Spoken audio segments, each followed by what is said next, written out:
가주시기 바랍니다. 끝쪽까지 오늘 기자님께서 정말 많이 잘해주셨는데요.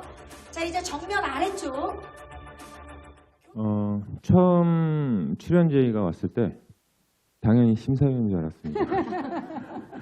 근데 챌린저로 나오라고 하셔서 왜 챌린저로 나가야 합니까? 그랬더니 김학민 PD님께서 셰프님은 챌린저가 더 멋있습니다. 멋있어 보입니까?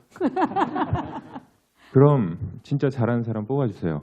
라고 얘기하고 흔쾌히 사실 그때 당시에 제가 요리 인생 30년 만에 45일간 문 닫고 메뉴를 계속 개발했는데 영감도 부족했고 새로운 좀 자극이 필요했던 것 같아요.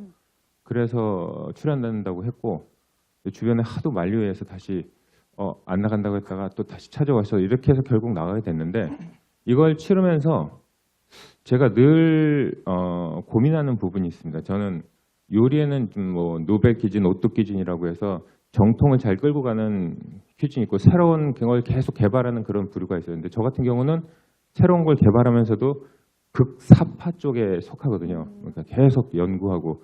근데 가끔 너무 다른 요리에서 이제 돌 맞을 때도 있고 뭐 혹평 받을 때도 있고 그랬는데 이 흑백 요리사를 통해서 내가 가는 길이 맞다라는 확신을 얻었고요.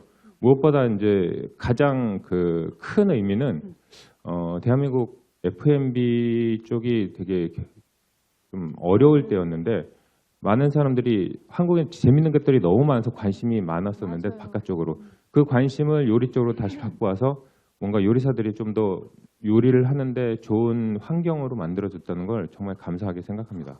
그렇게 많이 만들었던 봉골레 파스타 마늘을 빼먹으셔서 그런데도 181점을 받았어요. 그 1위와 1점 차이로 2위를 하셨는데 안성재 셰프님께서 마늘을 빼먹으셨다라는 심사평을 말씀을 하셨는데 그때 알게 되셨을 때? 처음에는 끝나고 이제 인터뷰를 하는데 피디님이 어떤 평을 받으셨습니까? 그래서 그리지하다는 평을 받았다.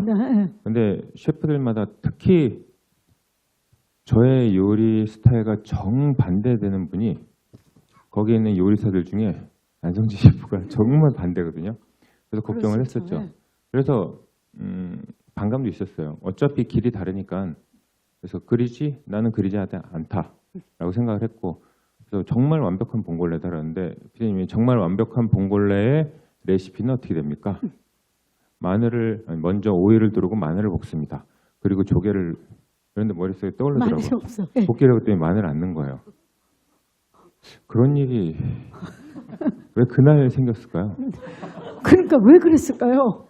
그러니까 너무 대결을 많이 하다 보니까 긴장을 사실 제가 뭐 방송을 많이 하고 뭐 경험이 많다 그래도 매 순간 요리할 때 긴장을 하는 것 같아요. 근데 상상 못했어요. 그날 뭐 사실 출발했을 때 제 그 요리대가 트리플 스타 옆이었는데 전기도 또 안 들어오는 거예요 그날.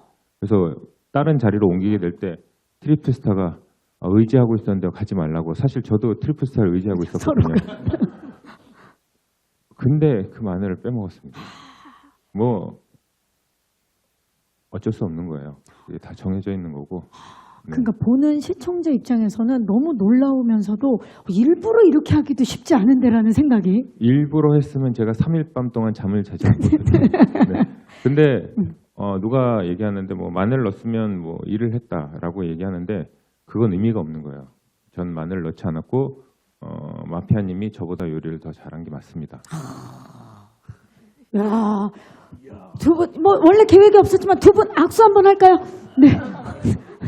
예.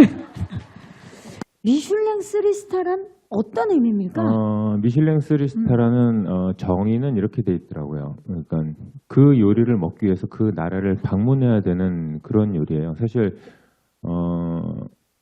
미슐랭이라는 전 세계적으로 이제 공신력 있는 음식 평가긴 한데 솔직히 이제 먼저 말씀드리면 안성재 셰프의 미슐랭 3스타는 대한민국 미식계를 굉장히 많이 높여놓은 곳도 있어요. 왜냐하면은 일본이나 프랑스, 뭐 이탈리안 그리고 뭐 홍콩 막 미식으로 발전된 나라들이 많이 있었는데 예전에는 비교적 한국이 미식 씬에서는 조금 떨어져 있다라는 평가가 있었는데 워낙 요리 잘하는 한국 셰프님들이 굉장히 많아서 위상을 많이 높여놨고 거기에 3스타를 안성재 셰프가 받았다는 건 사실 같은 요리하는 셰프들로서는 엄청나게 리스펙트할 수밖에 없고 그리고 미슐랭 3스타를 받기 위해서는 퍼펙트라는 말을 해야 돼요.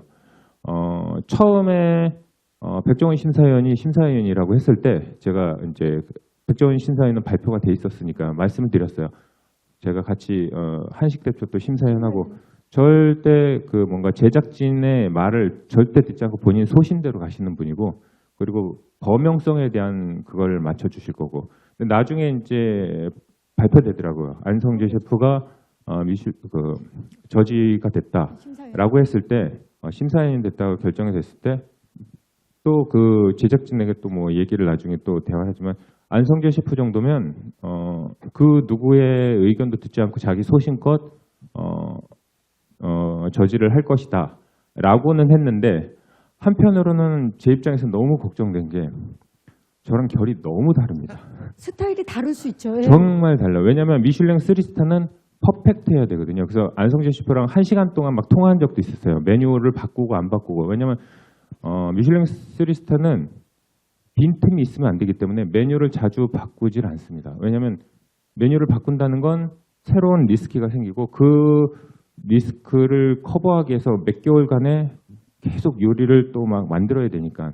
근데 저 같은 경우는 그렇다고 해서 제 요리가 완성도가 떨어진다고 생각을 하지 않는데 저는 무릎이 깨지고 머리가 터져도 새로운 걸 계속 하는 스타일이라서 안성재 셰프 정도면 정말 소신 있게 평가를 할 것이다. 다만 내가 좀 불편하겠구나라는 생각을 했습니다. 그래서 방송에서 보고서 제 요리를 평가하는 거 보고서 정말 다르다는 걸 느꼈고 그래서 저는 더 제 걸 해야 된다는 생각을 했고요. 그리고 안성재 셰프하고 저는 사이가 굉장히 좋아요.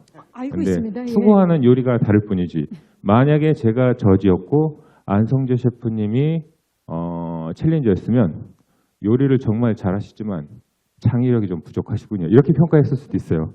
뭐 어쨌든 그건 다른 거니까. 근데 심사위원의 권한이고 본인의 요리관으로 접근해서 평가라는 게 맞습니다. 그래서 안성재 심사위원이 저는 이번 넷플릭스가 잘 되는 또 굉장히 성공하고 이런 거에 대한 큰 역할을 했다고 생각합니다. 공신이 되는